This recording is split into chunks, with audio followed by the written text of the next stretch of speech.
Welcome back to part 2 of Fashion Funded. I'm going to go over all of my sales that I've made as a very part-time clothing reseller. That means I thrift clothes, I source them secondhand, and then I flip them for a profit on platforms like Poshmark, Mercari, and eBay. And I've been doing this for a handful of years now as a mom who wanted to quit the traditional 9 to 5 and be home with her kids. And I've made over $100,000 in climbing doing this. The month is not over, but I thought that we would jump into it and just see what has sold. Keep in mind, I have not been putting any effort into it this month. Unfortunately, we're moving. I'm trying to pack the house, coordinate everything, whatever. It's not my best month. However, I'm still making money. So far, Poshmark has been my best-selling platform this month, which is not a surprise. It usually is. Poshmark alone, I've made $93,000 on selling fashion on there. Let's jump right in. First are the Hoka Rincon sneakers. I paid $7.99 for them, and they sold on Poshmark for $44.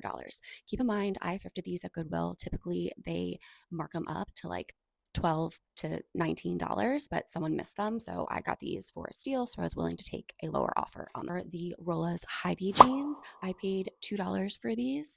I got these, I think, at Buffalo Exchange during their winter like clearance sale for $35.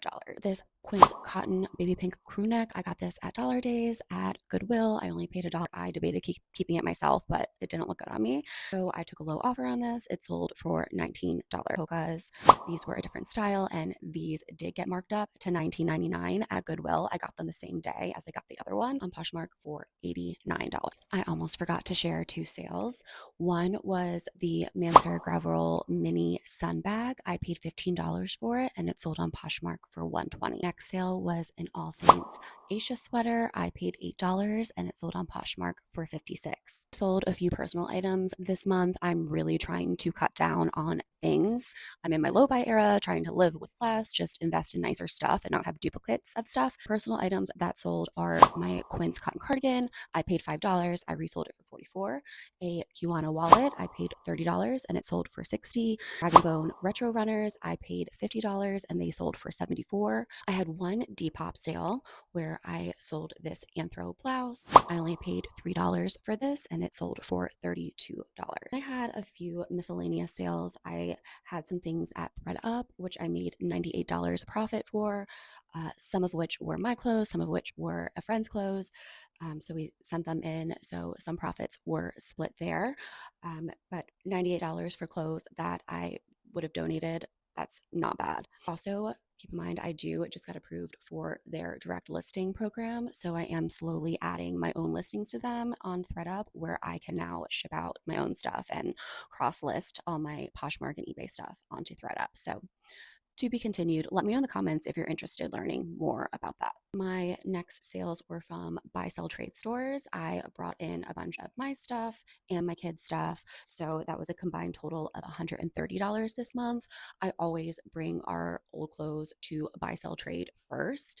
Typically, I'll bring my kids to the kid consignment, and then I bring mine to places like Uptown Cheapskate, Plato's Closet, Buffalo Exchange, and I see what they take, and I send the rest in, the don't wants, to ThredUp, or I donate, because sometimes there is a very high chance that ThredUp will take what the buy sell trade stores didn't take. So don't give up. So easy. Order a bag, send it in. So far, my total sales are $801. My profit is $545.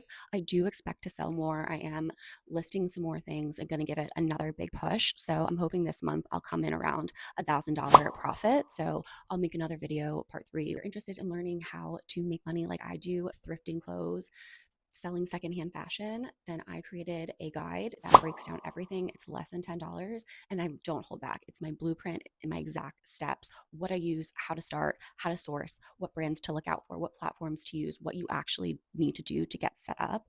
And keep in mind, I do this so part-time. It is something that I will always have because I don't work a traditional 9 to 5. However, I am in marketing and I do like to keep those skills alive and well. So I will sometimes pick up contract work, have clients here and there. So this is such a nice crutch to have, steady income, and also you could scale it and scale back whenever you need it. And it's the best job in the world and it's so much fun. So if you're interested, comment guide below and I will send you everything that you need to start. Link is also in my bio. Stay tuned for part 3 and I'll give the full month recap and let you know how this month went. Okay, see you next time.